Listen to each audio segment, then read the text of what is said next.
ng Diyos. Good morning sa bawat isa sa atin. Magandang buhay sa lahat na nananampalataya sa ating Diyos. Maganda po ba ang buhay natin sa araw na ito? Magandang araw sa bawat isa sa atin. Maganda ba yung araw natin? Hallelujah! Palakpakan natin ang ating Panginoon. Kaya purihin natin ang Diyos. Atin pong ipagpapatuloy yung lesson na ito. Actually, hindi ko na po naituro yung part 1 ng lesson na ito. Doon ko po naituro sa Bagong Silang at doon po sa Shilito ng gawain ng ating Panginoon. So ito naman po yung karugtong. So yung ating pong teksto ay matatagpuan sa aklat ng 1 John chapter 2, 15 to 17. Ano po ang sabi po dito? Do not love the world or anything in the world. So sabi po dito, sige po, sabay-sabay natin basahin. 1, 2, 3, go. Do not love the world or anything in the world. If anyone loves the world, love for the Father is not in them. For everything in the world, the lust of the flesh, the lust of the eyes, and the pride of life, comes not from the Father, but from the world. The world and its desires pass away, but whoever does the will of God lives forever. So maliwanag ang sabi po, ang sino man gumaganap at ginagawa ang kalooban ng Diyos Ama sa ating mga buhay, ng Diyos sa ating buhay, kahit mamatay tayo physically, mabubuhay tayo magpasawalang hanggan. Amen? Sinong naniniwala na mabubuhay ka magpasawalang hanggan? Itaas ang kamay, iwagayway sa ating Diyos na buhay. Praise God, purihin ang Diyos. Hallelujah. So yung pong ating declaration, yan po ay may power sa ating mga buhay. Amen po ba? Hallelujah. So yung po, kaya po ito po ay karugtong, kung yung first lesson natin ay kung hanapin nyo na lang yung sa Bagong Silang na kanila po itong nare-record. So yun po sa kanila pong Facebook Live. Ngayon, ang ating pong teksto ay pinamagatan ko po, do not love this evil world.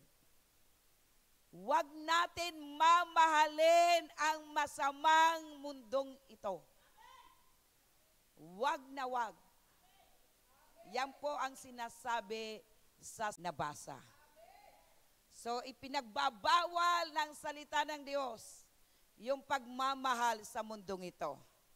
So, ating pong matutunghayan patuloy kung bakit ayaw ng Diyos na mahalin natin ang mundong ito. Dahil ang katotohanan itong mundong ito po ay maglalaho. Amen po ba? Ang mundong ito ay lilipas. So, hindi tayo taga-mundo. Amen? Ang ating pong destinasyon ay kaharian ng Diyos. Amen? Sinong naniniwala na ang destinasyon po natin ay kaharian ng Diyos? Itaas ang kamay, iwagayway, pakita natin sa Diyos. Hallelujah! Sige po, itaas ang kamay. At lahat tayo pumalakpak sa ating Diyos na buhay. Oh, hallelujah! Glory! So, ito po yung pag-asa na mayroon tayo. Kaya po, sinasabi po sa atin, ang mundong ito ay hindi po natin mamahalin. Lahat na nandito sa mundong ito. So, mamaya tutunghayan natin kung ano ang mga nandito sa mundong ito. Kung ano yung mga dapat hindi natin mamahalin. Pero, yung mga tao sa mundong ito, dapat bang mahalin? Yes, yan ang mga minamahal ng Diyos. Kung ano minamahal ng Diyos, ay mamahalin natin. Amin po ba?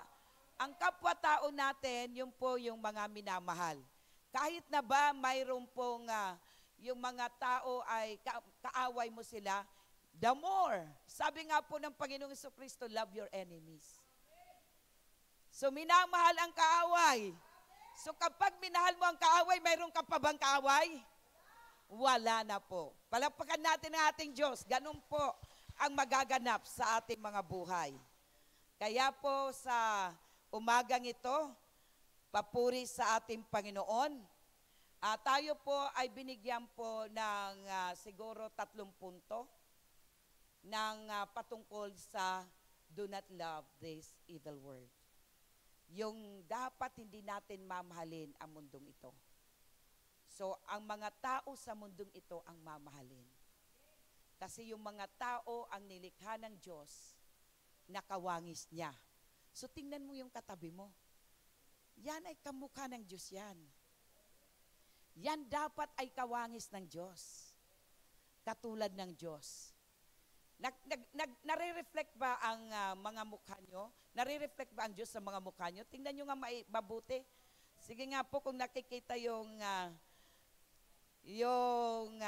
mukha ng ating Diyos sa ating mga buhay. So purihin natin ang Panginoon. Palapakan natin minsan pa ang ating Panginoon. Glory to God. So yung unang punto na gusto po ng Panginoon, ating pong pagbulay-bulayan. Number 1, yung don'ts in the Bible. So ito po, don't love the world or things in the world. Wag na wag natin mamahalin yung mga bagay sa mundong ito. Mga bagay sa mundong ito. Kasi ano ang sabi sa 1 John 2:15? Do not love the world or anything in the world. If anyone loves the world, dahil ano daw pa mangyayari? If anyone loves the world, the love for the Father is not in them. Kung nagmamahal ka, sino po ang mga nandito sa mundong ito? Mamaya iisa-isahin po natin. Sabi po sa atin, yung nagmamahal sa mundong ito, o mga bagay sa mundong ito, yung pag-ibig ng Diyos Ama ay wala sa Kanya. Kung wala sa Kanya ang pag-ibig, walang kwenta mabuhay sa mundong ito. Amin po ba? Dahil pagkatapos mo mamatay, itong ating katawan, saan ka mapupunta kung hindi ka minamahal ng Diyos Ama? So wala pong patutunguhan na maganda, kundi saan ba pupunta ang mga hindi minamahal ng Diyos Ama? Doon sa impyerno. Totoo bang may impyerno? Nasusulat po yan sa Biblia na totoo may impyerno. Totoo bang may purgatorio? Hindi yan nasusulat sa Biblia. Hindi po yan totoo. Hindi natin pwede masuhulan ng Diyos na ipapanalangin ka lang na ikaw na dati nandoon ka sa purgatorio, dadalhin ka sa kaharian ng Diyos. Ang sabi ng salita ng Diyos, doon po sa Luke 16:19, may pagitan. Yung nandoon sa impyerno, hindi po kailanman makakapunta na sa kaharian ng Diyos. At yung nandoon sa kaharian ng Diyos, hindi rin makakapunta sa impyerno. Kaya mamimili lang po tayo. Saan po ba ang naisin natin mapuntahan? Kayo po, tanungin nyo ang mga sarili ninyo habang nakaupo kayo. Tanungin nyo, saan po ba, sabi mo sa iyong sarili, saan ba talaga gusto kong pumunta? Kaharian ng Diyos o sa impyerno? Doon sa impyerno, nasusulat sa banal na kasulatan, kahit yung uod, hindi po kayang mamatay. Nasusulat sa kasulatan doon sa impyerno, na sila po ay nananangis, sumisigaw sa hiyaw, sa hirap. At yan ay magpasawalang hanggan. Pero doon, sa kaharian ng Diyos sa kalangitan, nasusulat, hindi ka na iiyak pa. Walang problema. Hindi ka na mangangailangan ng anumang bagay dahil mismo si Jesus ang siyang katugunan ng ating mga buhay. Amen? Siya yung magpapakain sa'yo. Hindi na natin kailangan kumayod pa para makakain. Wala na tayong babayaran na bills. Wala na tayong bibilhin ng mga pagkain dahil mismo ang Diyos ang nagkakaloob sa atin ng pagkain sa bawat araw. Sino po ang naniniwala? Itaas ang kamay. Yung po ba yung nais nyong mapatunguhan sa mga buhay ninyo? Alam nyo po, ngayon pa lamang kailangan makapagdesisyon na po kayo. Bakit po? Mahalaga yung ating desisyon. Dahil ang sabi nga po ng ating kapatid, your decision is your destination. Totoo po, ngayon pa lang, nararapat lamang na magdesisyon ka na kung saan mo gusto tumungo. Doon ba sa, ang sabi ng salita ng Diyos, wala nang luha, wala nang sakit, wala nang gutom, wala nang hirap. Yun po yung sabi po doon, o doon kayo, sa ikaw ay humihiyaw sa tindi po ng apoy na iyong mararanasan. Palabas-labas yung mga uod na hindi namamatay. So grabe ang hirap doon at yan po ay magpasawalang hanggan. So yun po yung sinasabi sa Biblia. So ngayon, ano po yung sinasabi sa atin? We should love the world. We should not love the world or things in the world. Why? So don'ts, kaya sabi ko dyan, don'ts in the Bible. We should not love the world or things in the world. Bakit po? Mismo sinagot din ng talata niya na yung pag-ibig ng Diyos Ama ay wala sa mga nagmamahal sa mundong ito. So kung gusto pala natin maranasan na ikaw ay iniibig ng Diyos Ama, yung may likha ng ating mga buhay, yung may lalang ng ating mga buhay, ano ang gagawin natin? Ang sabi po sa atin, yung sinabi ng Biblia, the don'ts in the Bible, wag mong mamahalin ang mundong ito. Dahil ang mga nagmamahal sa mundong ito ay hindi minamahal ng Diyos Ama. Hindi mo mararanasan ang pag-ibig ng Diyos Ama. Kung hindi mo mararanasan ang pag-ibig ng Diyos Ama, hindi mo mararanasan na makapiling ang Diyos magpakailanman. Amen? So, ngayon, ano po ba ang nandito sa mundong ito? So kung titingnan po natin, ano po yung ating mga note? Worldliness, yung makamundong ito, yung makamundo, ito po is, ang pagkakaalam natin is limited to external behavior. So ang alam natin, kapag sinasabi na world, ito ay limitado lamang sa mga external na pag-uugali. So, ang pagkakaalam natin, ito po ay limitado lamang sa mga panglabas na mga pag-uugali. So, katulad ng tayo na tao, tinitingnan po natin na tayo ay nakikisalamuha sa mga kapwa-tao. Pumupunta tayo sa ibang lugar. Pumupunta tayo kung saan-saan. Ang akala mo, yan lang po ang sinasabi ng mundong ito. Pero tandaan natin, pag sinabing word, ito po pala ay may kinalaman sa atin internal. Sa ating pangloob. Because it begins in the heart. So pag sinabing mundo, ang gustong ipahiwatig sa atin ng ating Diyos, pag sinabi ng mundo, pagka sinasabi, binabanggit yung word, huwag mong isipin na ito ay yung nasa kapaligiran mo. Huwag natin pong ilagay sa ating isipan at sa puso na ang tinutukoy lang dito ay nasa labas, outside your life. Ang sinasabi pong mundo, ito po yung worldliness, ito ay internal. Ito ay sumasa atin, na nagsisimula sa ating mga puso. At ito po ay characterized ng 3 pong pag-uugali. So ano po yung 3 attitudes na ito? Ano po yung sinasabi pag sinabi mundo? Number 1,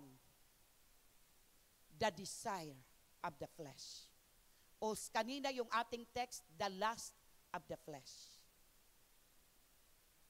So, ito pong lust of the flesh, ito po ay, pag sinabing desire, may kinalaman sa ating obsession. Anong ibig sabihin ng obsession?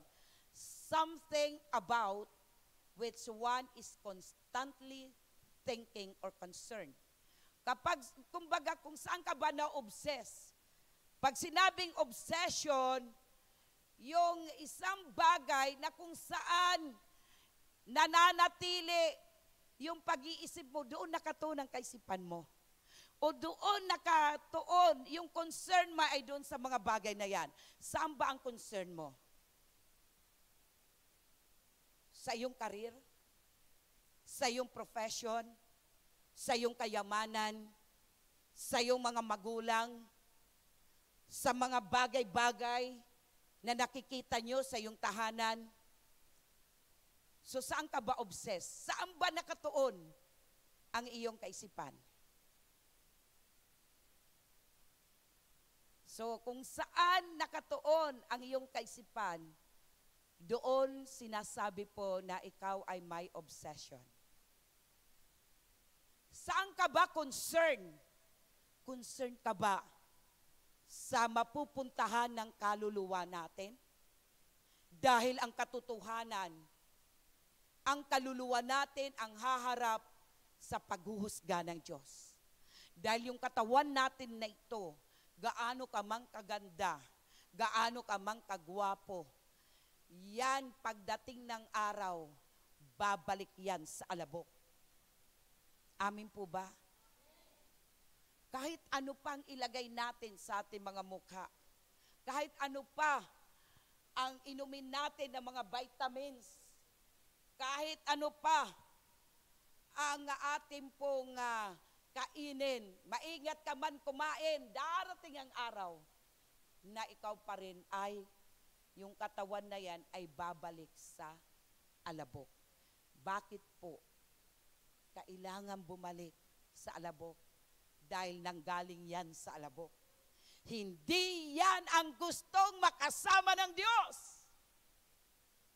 Yung katawan na ito, hindi yan ang gusto makasama ng Diyos.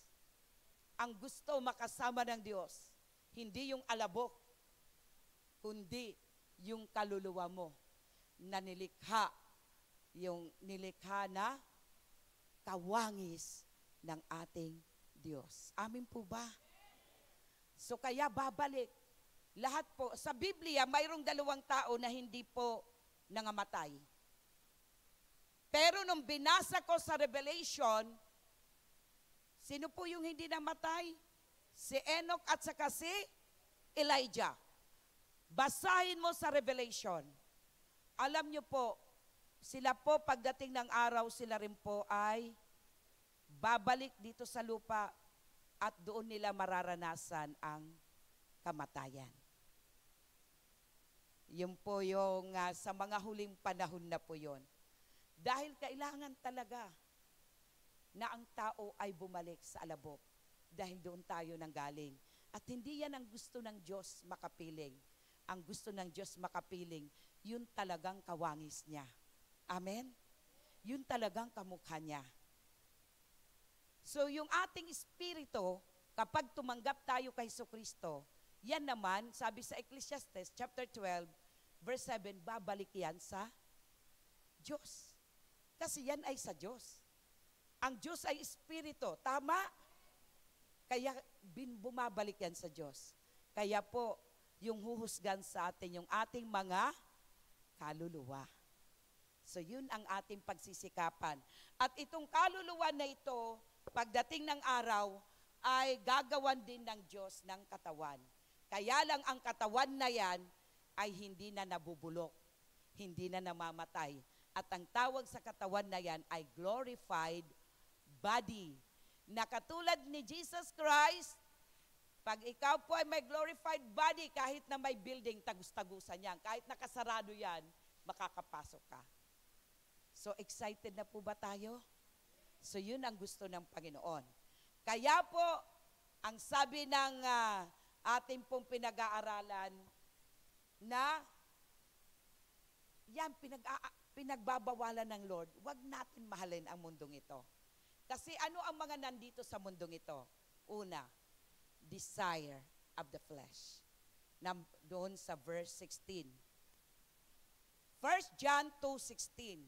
Sabi po dito, for everything in the world, ito yung nandito sa mundong ito. Sa Tagalog, pita. Pita ng laman. Lust of the flesh. O kaya sa ibang translation, desire of the flesh.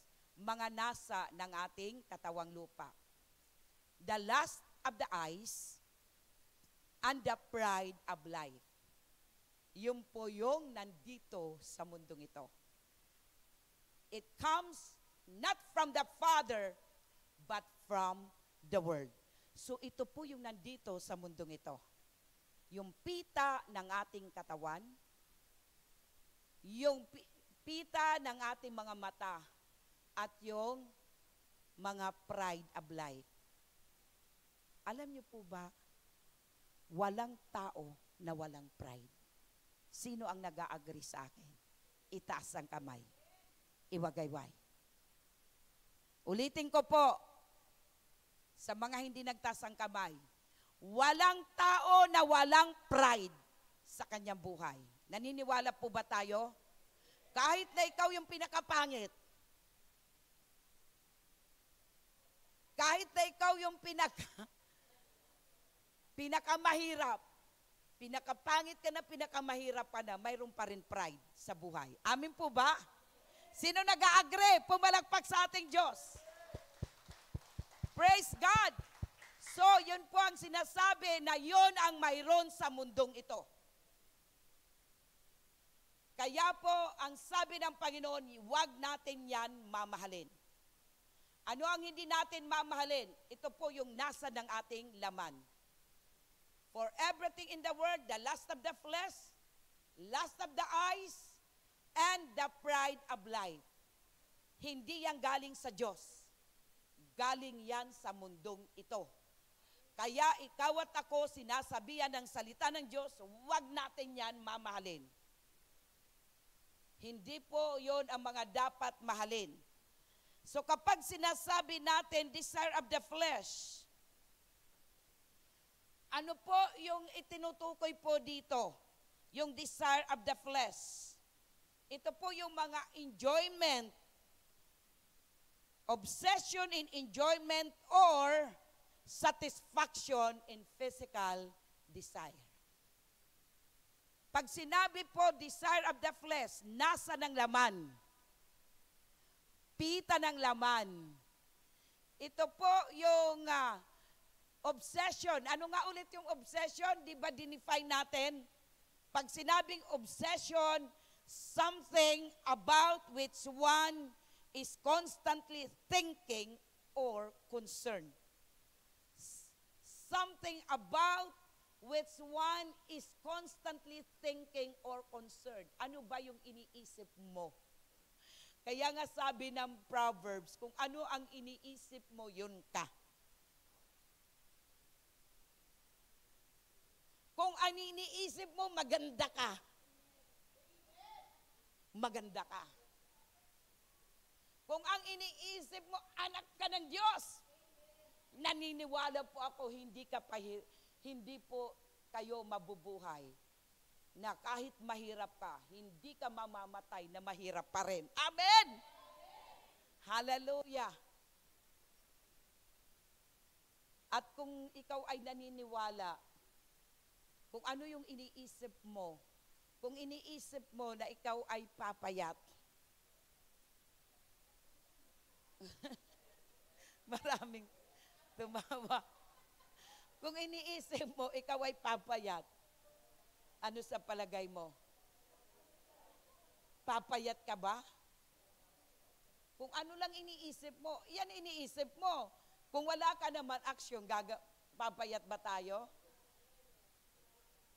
So, kailangan, yun po ay obsession lang natin. Kaya nga sinasabi, pangarap lang yun, obsession lang yun ang isip mo na papayat ka. Pero wala ka namang ginawa. Hindi ka nag-exercise.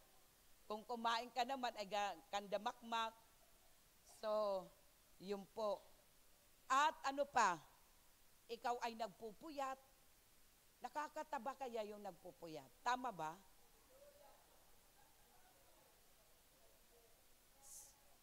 Kasi, pag nagpupuyat, ano yung tendency? Kain ng kain. So, yun po. So, dito na po tayo. So, obsession, ano ulit ang obsession? Something about which one is constantly thinking or concerned. Kaya kung ang iyong iniisip, ako'y anak ng Diyos. Ang anak ng Diyos ay pinagpapala ng Diyos. Ang anak ng Diyos ay sumusunod sa kanyang kalooban. So, kapag yan ang iniisip mo, alam nyo po, magkakaroon ng change life, change attitude, and change perspective. Magkakaroon kayo ng bagong pananaw sa buhay. So, yun po yung sinasabi po sa atin. Pag sinabi pong, kung ano po yung ating saan ba natutuon ang kaisipan natin. Yun po yung obsession. Okay?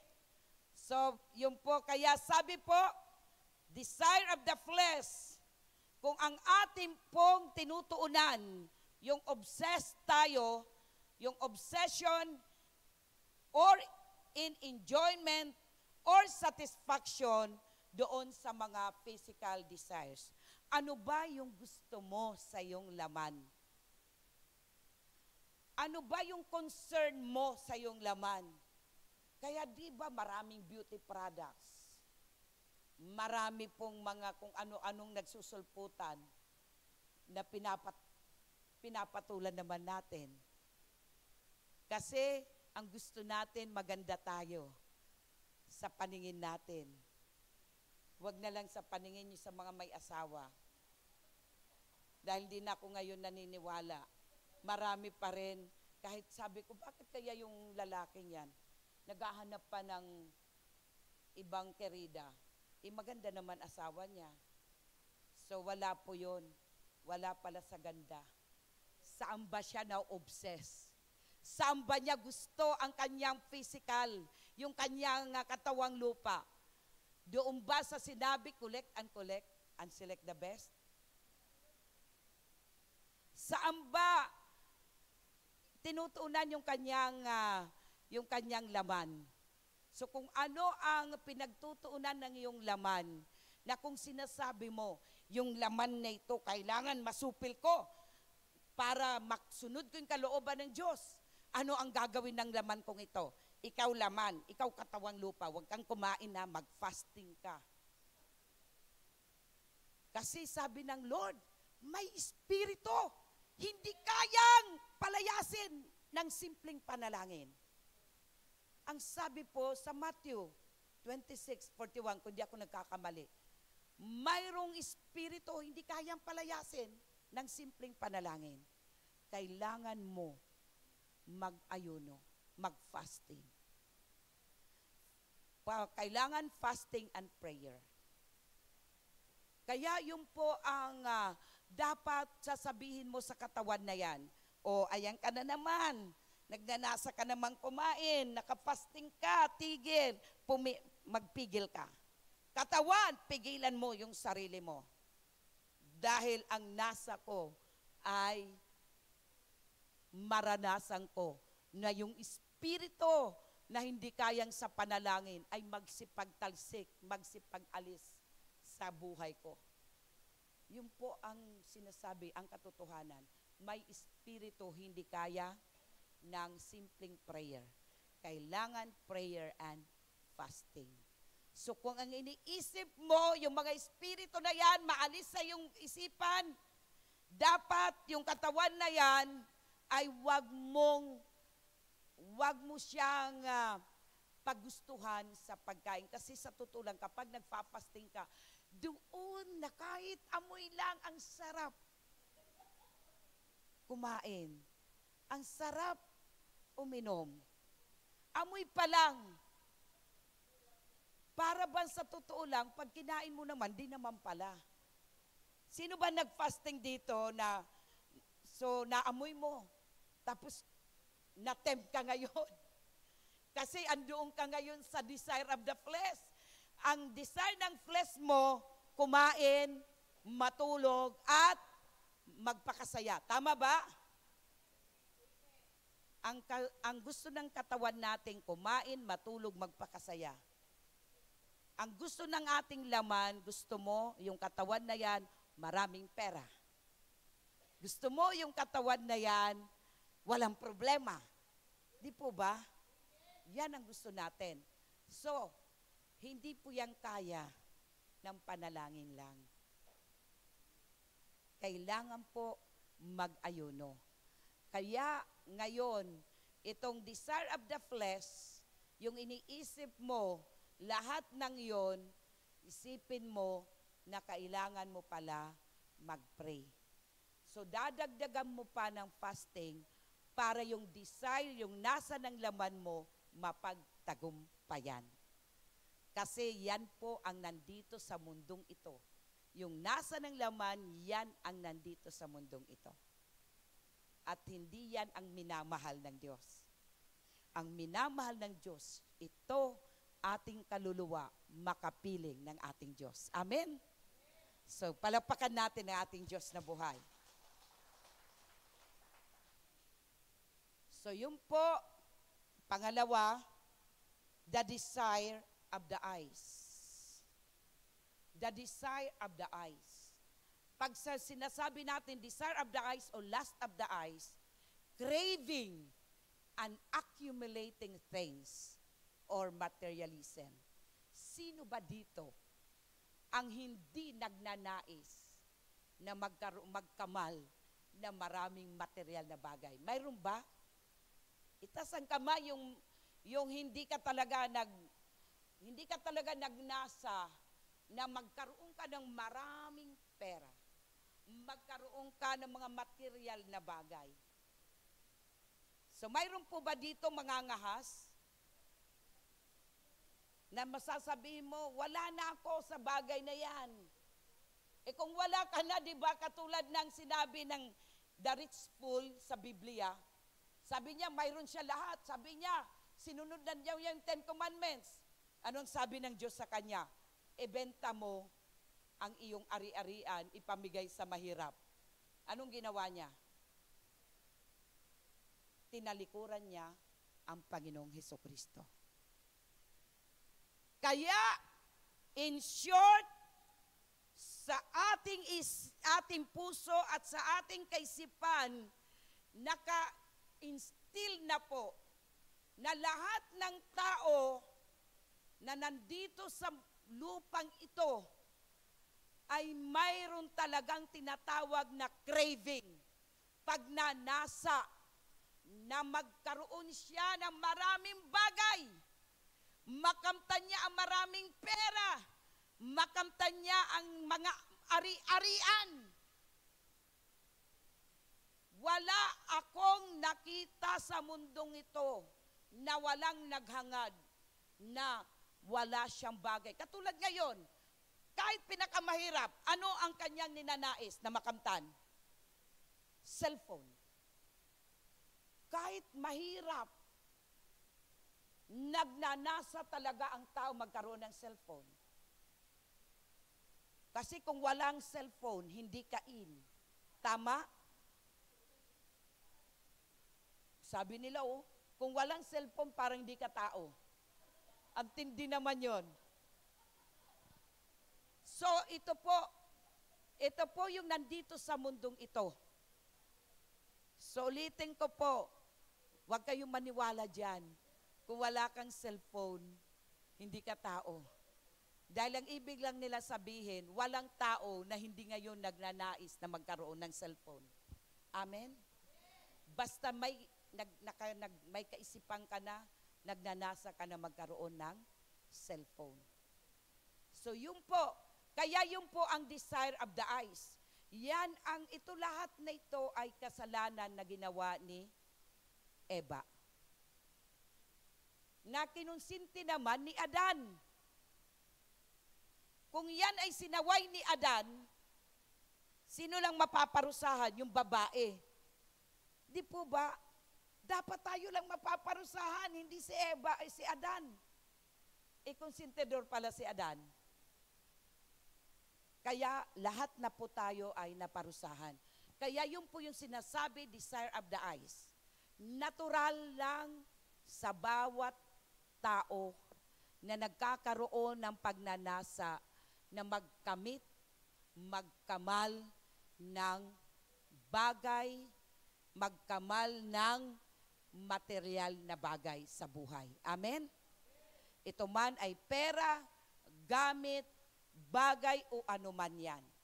Ngayon, simple lang, kahit mahirap na tao, nagnanasa na magkaroon ng cellphone. Tama? So, yun na po ngayon.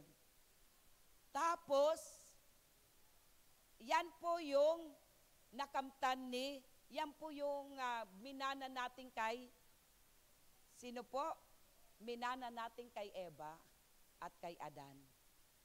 Kasi nung sinabi ng diablo sa kanila, magiging katulad ka ng Diyos. Malalaman mo ang masama at mabuti. Aba, nagnasa po sila. So, yun po ang nangyari. At yung pangatlo is pride in riches.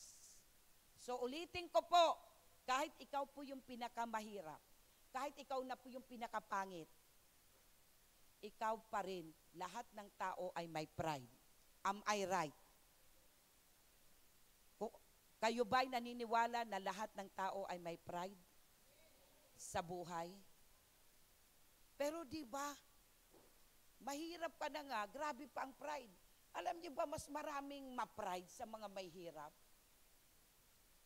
Di ba pag sinabi mo, alam mo, lumapit ka doon sa ano, ayoko nga kasi nahihiya ako. Pag ikaw ay nahihiya, ibig sabihin, ikaw ay may pride. Oh, talaga. So dapat hindi ka mahihiya. Bakit? Tayo ay nilikha na kawangis ng Diyos. Kaya pag sinabi mo, lumapit ka sa ganito, lumapit ka, kung may kailangan ka lumapit, di lumapit ka. Ngayon, kung pahindian ka, di sabi mo, thank you. Alisin natin yung pride. So, pride in riches. So, lalong-lalo na po, kung yung mahirap ay may pride, lalong-lalo na yung mayaman. Di po ba? Grabe ang pride. Dahil pwede yan sabihin, bakit? Magkano ka ba?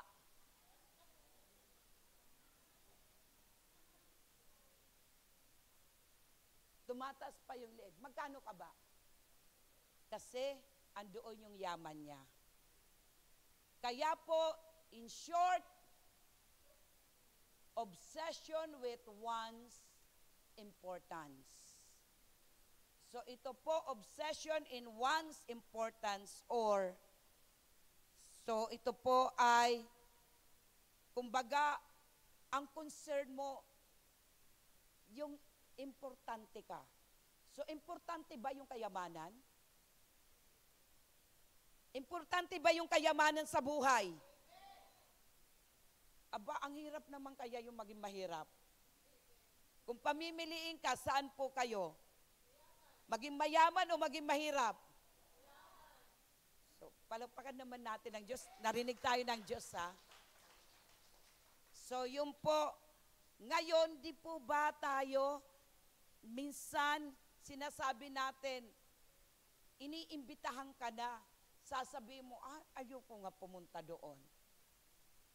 Kasi nagpapaka-importante ka. Kung ikaw ay inimbitahan na, pumunta ka. Dahil po, in short, mayroon kang kahalagahan sa tao. Huwag mo na siyang ipapahindian. Pero tayo, gusto pa natin, tatawagan pa tayo kasi importante tayo. Andoon yung mga pride in riches. Saan mo ba gusto maging mayaman?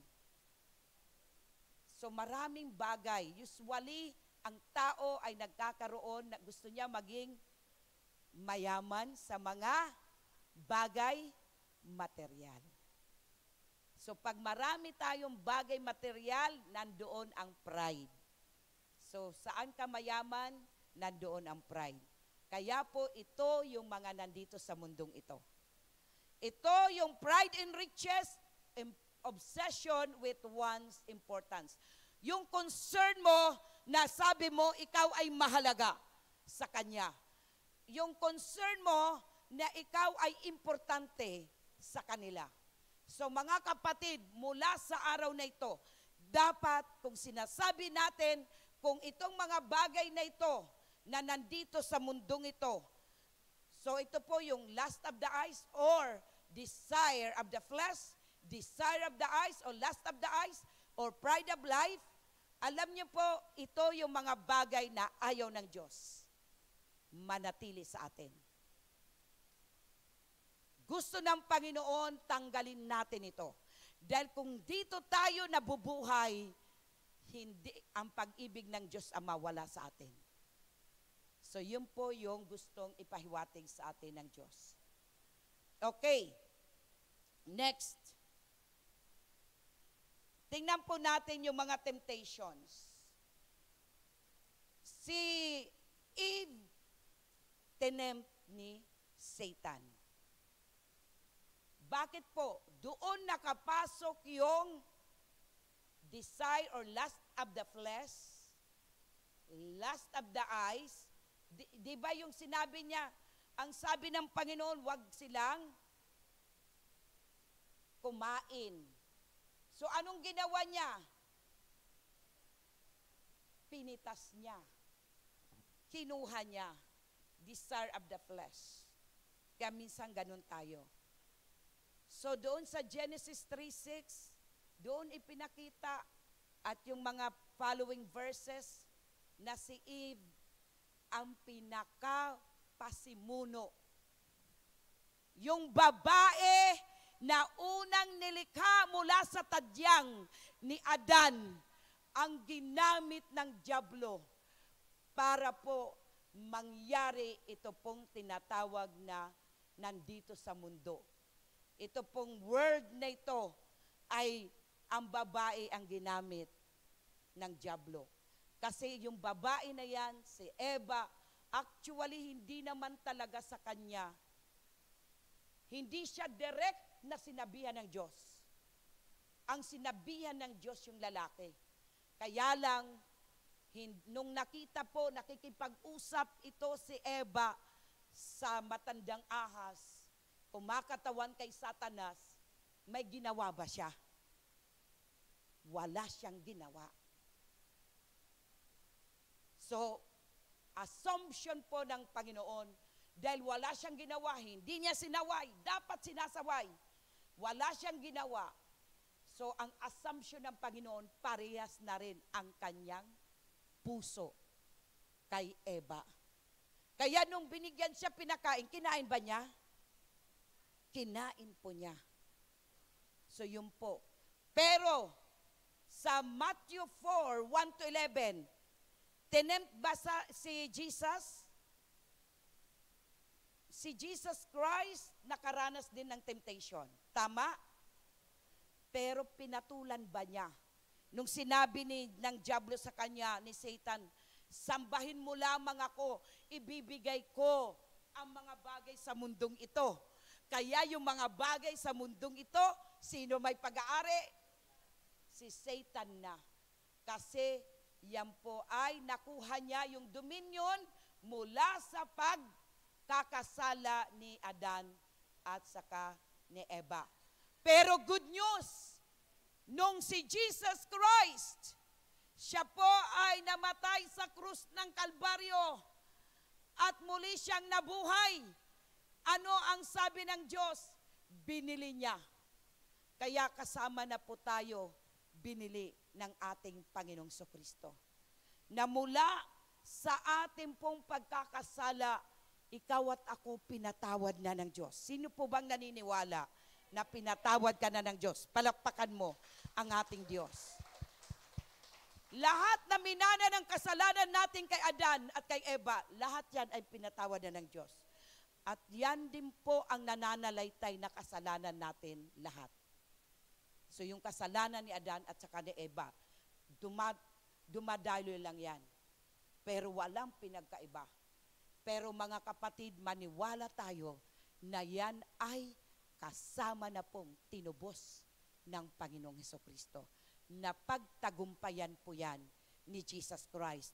At ang sabi doon sa aklat ng Ephesians, yung katagumpayan ni Jesus Christ ay ibinigay sa kanyang church. Sino ang church? Sino ang church? Tayo ang church. Ibinigay na ng Panginoong Hesus ang kanyang katagumpayan. Sa kanino?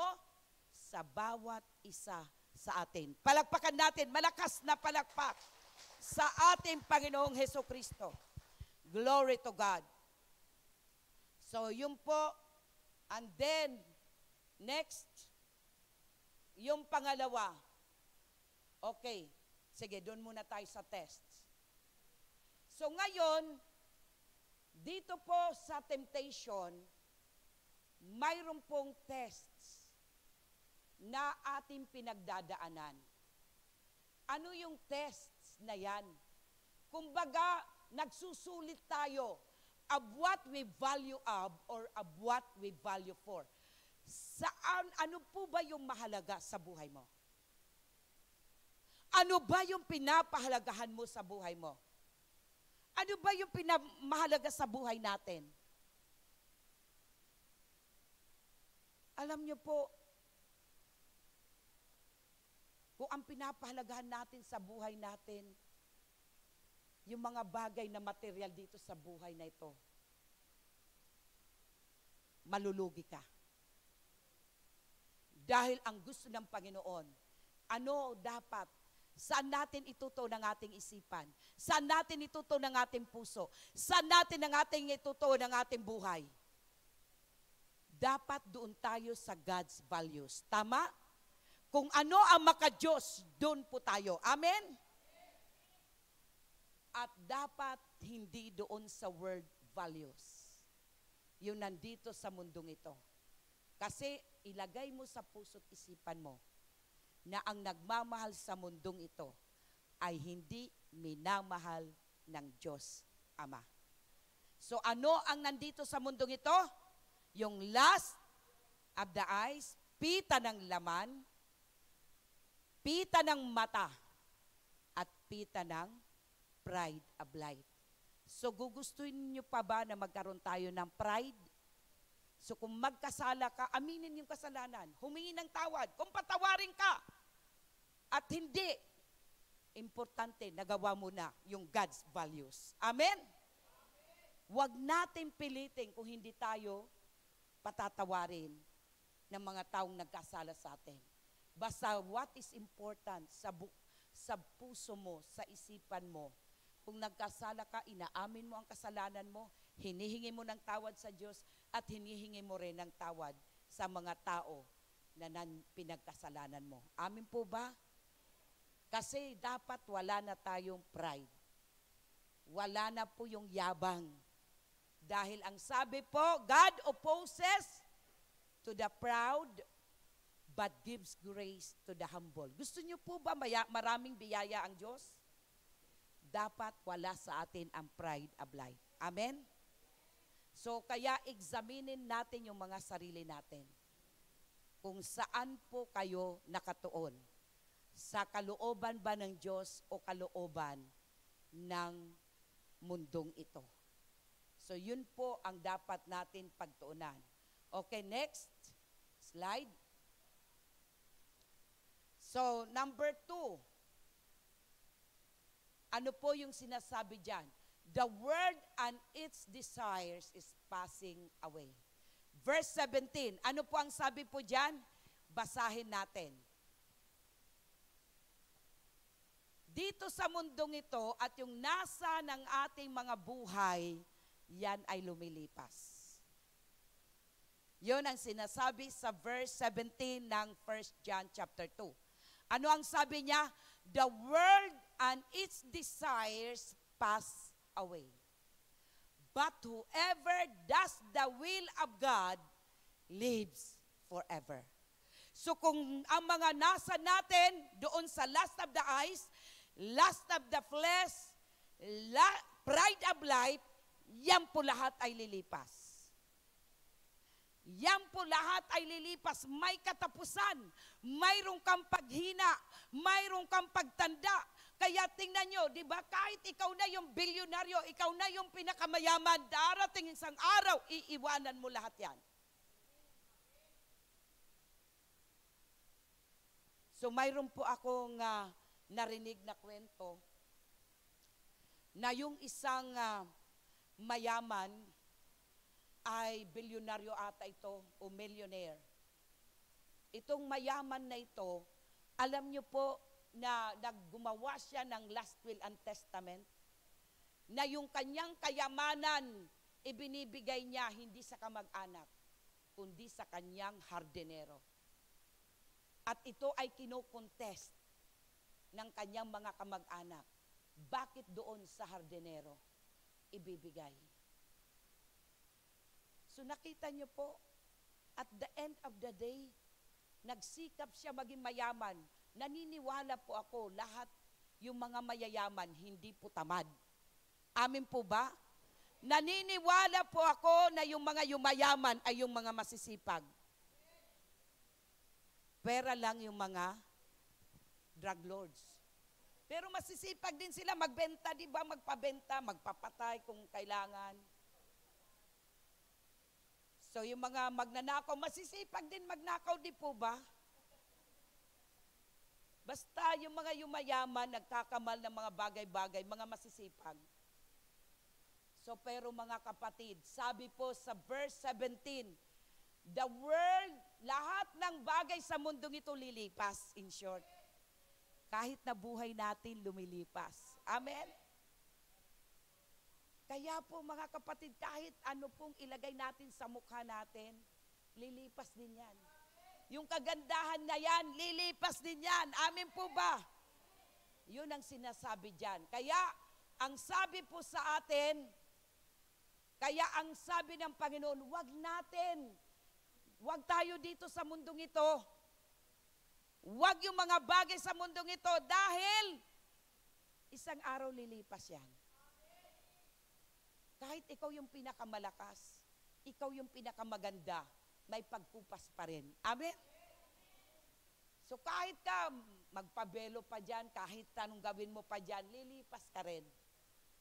Kaya ano po ang sabi ng salita ng Diyos? Sa verse 17, sabi niya, whoever does the will of God lives forever. So yung gumaganap ng kalooban ng Diyos, yan ang walang paglipas. Mamatay ka man, mamatay man tayo physically, pero mabubuhay tayo magpa sa walang hanggan. Amen? Palagpakan natin ang ating Diyos na buhay. Sino po ba dito yung gustong mabuhay ng magpasawalang hanggang buhay kasamang Diyos? Itaas ang kamay. So anong gagawin natin? Gawin natin yung kalooban ng Diyos. Ano ang kalooban ng Diyos? Ano ang kalooban ng Diyos? Yung lahat ng mga lust na yan, yung mga don'ts in the Bible, yung lust of the eyes, lust of the flesh, pride of life, yan ang tatanggalin natin. Pag sinabing obsession, nakatuon, ang concern mo ay doon ka nakatuon sa iyong mga kagustuhan na pangmundo lang ito. At darating ang araw, lilipas ka. Kahit na ikaw ang pinakamaganda, lilipas ka. Kahit na ikaw pinakamayaman, iiwanan mo yan. Kahit na po anong katatayuan mo, maiiwanan lahat yan. Amin po ba? So yun po. Kaya ulit, ano ang gagawin natin? Whoever, sabihin natin, whoever does the will of God lives forever. Kaya sabihin mo sa sarili mo, I will do the will of God. And I will live forever. Iwagayway natin ating mga kamay sa ating Diyos. Praise God. Okay. Ano pa yung sinasabi natin? This evil world and our desires for pleasures will end. Yung mga kaligayahan natin sa mundong ito, lilipas din yan. Tama? Kaya kung ikaw ay mayroong oportunidad at may kakayahan na mag-travel, huwag mong sabihin na pagka ako ay tumanda na, hindi ka na makakalakad. Habang nakakalakad ka pa, enjoy mo yan. Bakit? Pagdating ng araw, yung pera mo ang makikinabang, yung hindi naman talaga naghirap. Ikaw yung naghirap. Tama ba, Mami Lina? Gustuhin mo man na maglakwat siya, hindi ka na makalakwat siya. Kaya tama yung ginagawa ng ating isang kapatid dyan.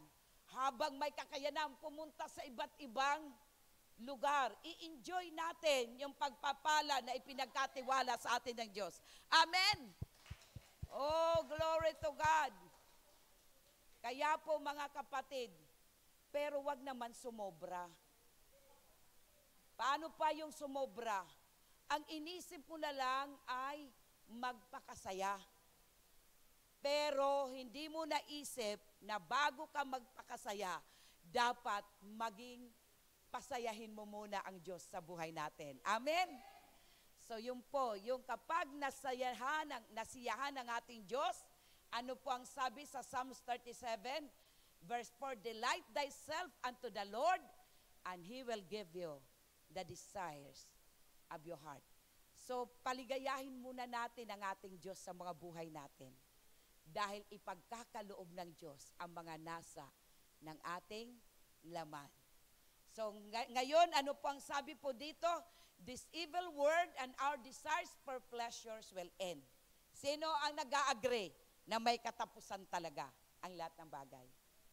So kung nag-a-agree kayo, palakpakan natin ating Diyos na buhay. So anong gagawin natin? Let us control our behavior and then do God's will. Kaya yung mga ating pag-uugali, kontrolin natin. At gawin natin yung kalooban ng Diyos. Amen? So, purihin ang Panginoon. Palakpakan natin ang ating Diyos na buhay. Glory to God. Next.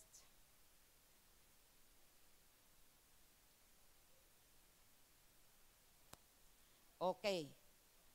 So ano pa yung sinasabi sa atin? Sa mundong ito, in this world, there are antichrist. Sino ang naniniwala na mayroong antichrist? Sila po ay laban kay Kristo. Pag sinabi ng antichrist, laban kay Kristo, hindi nananampalataya kay Hesukristo. Pero purihin ng Diyos, lahat tayo dito ay para kay Kristo. Tama? Hallelujah! Sumigaw tayo, hallelujah! Glory to God! So, ang sabi po sila, sino yung Antichrist? The Antichrist are false teachers who pretend to be Christians and lured weak members away from Christ.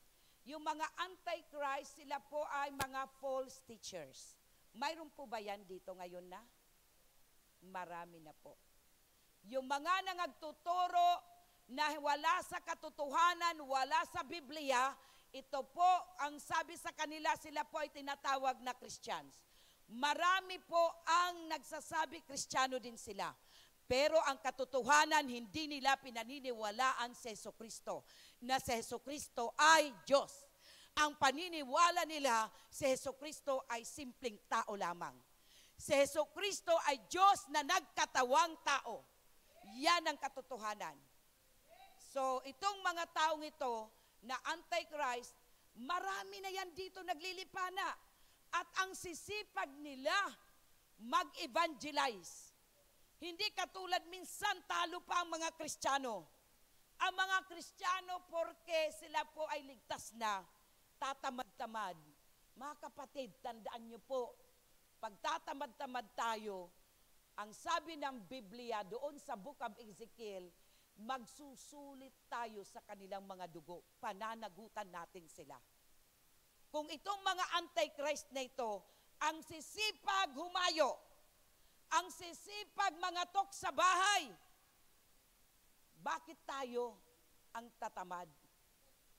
Bakit hindi natin magawa na tayo ang para kay Kristo? Tama po ba?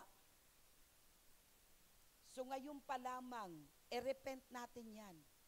Dahil yan dapat ang ginagawa natin. Ang tunay na Kristiyano, yan dapat ang masisipag. Yan dapat ang nagbabahay-bahay para ipahayag na si Kristo ay Panginoon. Para ipahayag na si Kristo ay ating daan. Siya yung katotohanan at siya yung ating buhay.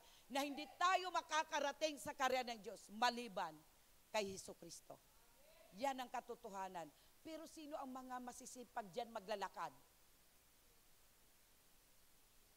Yan po yung hindi kumikilala kay Kristo. Marami pa akong na-encounter. Hindi nila pinaniniwalaan si Jesus Christ ay Diyos. Ang paniniwala nila ay si Jesucristo ay tao lamang. Tayo po ba dito, maliwanag po ba, na ang paniniwala natin si Jesucristo ay Diyos na nagkatawang tao. Para tayo na tao na makasalanan, na walang pag-asa sa kaharian ng Diyos, ay kanyang ibinaba, siya ay pumayag, siya po ay yung plano ng Diyos Ama ay kanyang sinunod para ikaw at ako na nananampalataya sa Kanya ay ating makamtan ang kaharian ng Diyos. Amen? At makasama tayo ng Diyos magpasawalang hanggan. Amen? So yun po. Kaya po, wag tayo papayag na tayo na mga Kristiyano ay dapat nag-a-attend tayo, dapat mayroon tayong mga ina-attenan na pag-aaral. Amen po ba? Dahil kung hindi po kayo nag-aaral, hindi kayo nagbabasa ng salita ng Diyos, pwede kayo madaya. So, para tayo hindi madaya, basahin natin ang banal na kasulatan. Amen po ba? So, yun po ang ating gagawin. Kaya sa oras na ito, ano pa po yung sinasabi po dito? Tayo po, sabi po sa 1 John 2:18-21, Children, it is the last hour. And as you have heard, Antichrist is coming, even now. Many Antichrists have come. We know from this that it is the last hour. Sino naniniwala na ito na po ang mga huling panahon? So marami po ang naglilipana na mga Antichrist. Kaya dapat nagbabasa tayo ng salita ng Diyos. Okay, so next verse. Sabi po sa verse 19, they went out from us, but they did not belong to us. For if they had belonged to us, they would have remained with us. However, they went out so that it might be made clear that none of them belongs to us. So, ano pa yung verse? Tapos na ba yan? 21.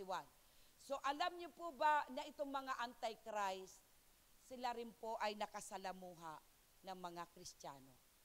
Pero ang kaiba nila, hindi po sila nanatili. So kung ikaw at ako nananatili sa ating Diyos, nananampalataya tayo sa salita ng ating Panginoon, naniniwala tayo na si Jesus ay Diyos, naniniwala tayo na si Jesus ay Panginoon ng ating buhay, naniniwala tayo na si Jesus ang daan patungo sa kaharian ng Diyos, tayo po ay kay Kristo. Amen? Hindi tayo anti-Christ. Okay, next slide. So, just before the world ends, one great antichrist will appear. So, darating po, doon ata yan sa Revelation 19, darating mayroong great antichrist na darating. Bago magwakas ang mundong ito. So, mayroon pong dakilang antichrist na darating. So, yun po. Kaya po, yung Antichrist were not total strangers to the church. Ibig sabihin, hindi po sila estranghero sa mga churches. They once belonged to it, but they did not continue. Hindi sila nagpapatuloy. Kaya tingnan natin yung mga mahal natin sa buhay. Sila ba ay nagpapatuloy sa kanilang pananampalataya kay Jesucristo? O hindi sila nagpapatuloy? Pag hindi sila magpatuloy, mga kapatid, maari sila na po ay naakay ng spirit ng Antichrist. Okay? So, yun po, ano pa po yung sinasabi sa atin? So, people who are against Christ are also against His faith or word, against truth. And the Holy Spirit is not working in their lives. So, yung mga tao na laban kay Kristo, sila rin po ay laban sa ating pananampalataya. O laban din sa salita ng Diyos, o laban din sa katotohanan. And the Holy Spirit is not working in them. Hindi po gumagalaw, hindi po kumikilos ang Espiritu ng Diyos.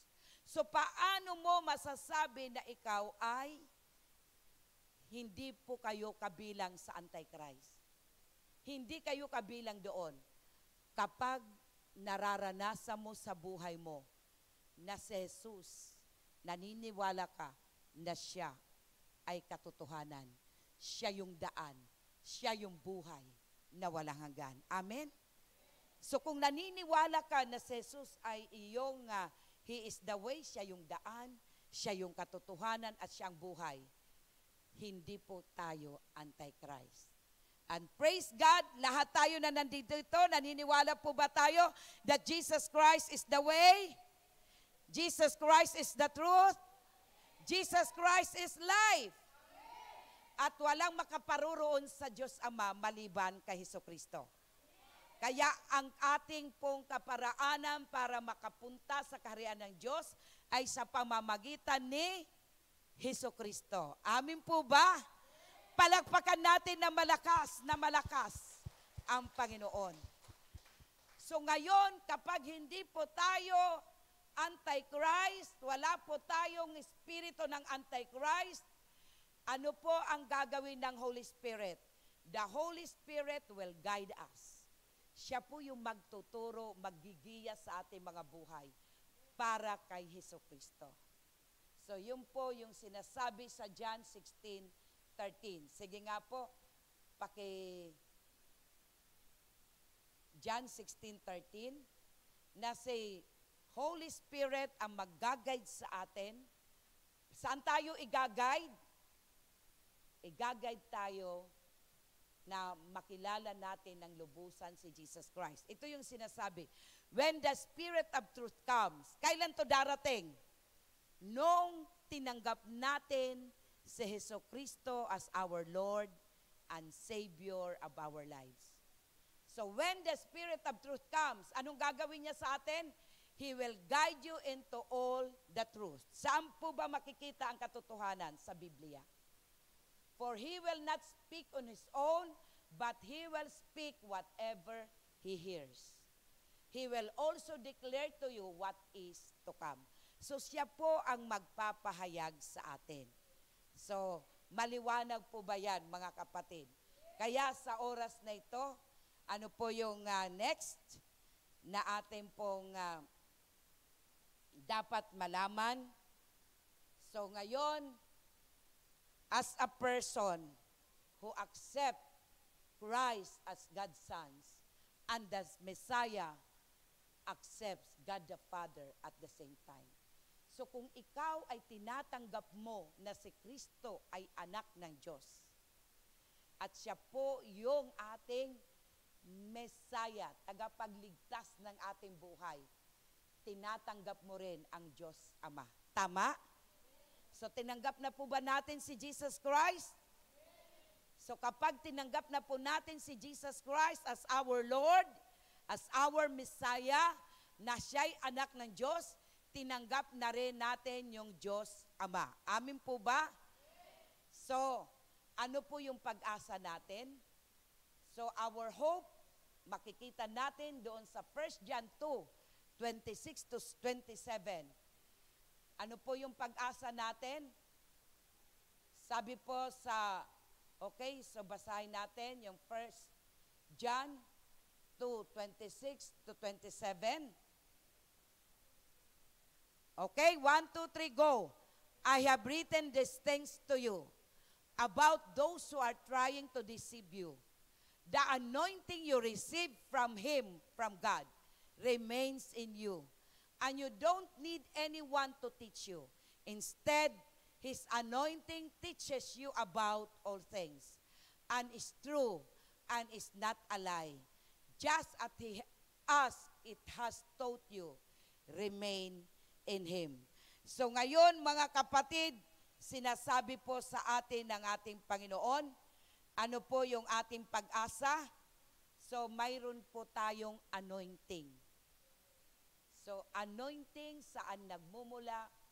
Mula sa ating Panginoong Kristo. Nung tinanggap natin si Jesus Christ, tinanggap na rin natin yung sinasabi sa 27, yung anointing. Na ito ay mula sa ating Diyos. At sabi nga po, kaya yung anointing, di ba, nakikita nyo po kahit na walang mag-remind sa'yo, walang magsabi sa'yo, may nakakakita o wala, mayroon nangungusap sa'yo. Bakit? Mayroon ng Holy Spirit na inilagay sa puso natin. Amin po ba?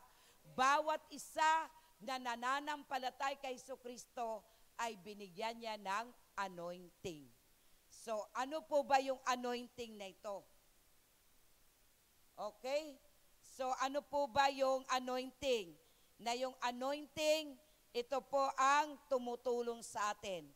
So, yung po mga kapatid, the anointing comes from the Holy Spirit. So, the Holy Spirit comes upon us when a person becomes a Christian, he or she believes the Holy Spirit. So, kung tinanggap natin si Jesucristo, ano po ang kasama natin tinatanggap? Yung Holy Spirit. So, yung Holy Spirit, siya po ang tumutulong sa atin para manampalataya tayo at maniwala tayo kay Jesus Christ. Amin po ba? Yung Holy Spirit, siya rin po ang tumutulong sa ating mga kahinaan para magawa natin yung kalooban ng Diyos sa ating buhay. Without the Holy Spirit, hindi natin magagawa ang kalooban ng Diyos. Amin po ba? Kaya po, hindi rin po ang Holy Spirit bababa sa atin. Hindi rin natin makakamtan ang Holy Spirit sa atin kung hindi natin pinanampalatayanan, hindi natin tinanggap si Jesus Christ as our Lord and Savior ng ating buhay. So once nanampalataya ka kay Jesucristo, automatic na siya po ay ating Panginoon, siya po yung kaligtasan ng ating buhay, siya po yung ating daan, siya yung katotohanan, at makakaparoon tayo kung saan naruroon ang ating Diyos Ama dahil kay Jesucristo. Once tinanggap natin si Jesus Christ, kasama po na tatanggapin natin si Holy Spirit. Kaya palakpakan natin ang ating Diyos na buhay. Glory to God. So ito po yung sinasabi po sa atin ng salita ng Diyos. So Christians have the Holy Spirit within them. So yun po ang tinatawag na anointing. Lahat tayo na tumanggap kay Kristo, mayroon na po tayong anointing. So saan nanggagaling yung anointing? Ito po ay sa pamamagitan ng ating pagtanggap kay Kristo as our Lord and Savior ng ating buhay. Amin po ba? Hallelujah. Kaya po sa ating pong conclusion, ano po ang sabi ng salita ng Diyos? Believe and do what the Word of God says. Maniwala tayo at gawin natin ang pinagagawa sa atin ng Diyos. So ngayon, ano po ang pinagagawa sa atin ng Diyos? Nasabi po sa ating kanina, huwag natin mamahalin ang mga bagay sa mundong ito. Ano po ulit ang mga bagay sa mundong ito? The lust of the eyes or the desire of flesh, the desire of eyes, and the pride of riches or pride of life. So yun po yung gusto po ipahiwatig sa atin ng Diyos. Lahat po tayo ay tumayo. Mayroon po ba tayo mga first-timer sa umagang ito? Mayroon po ba tayo mga first-timer?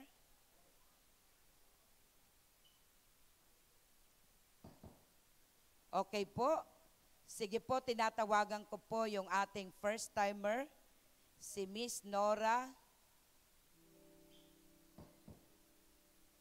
si Sister Alma Laino, Nora Tinibro. Sino po ang mga ito? Sige po, pumunta kayo sa harap.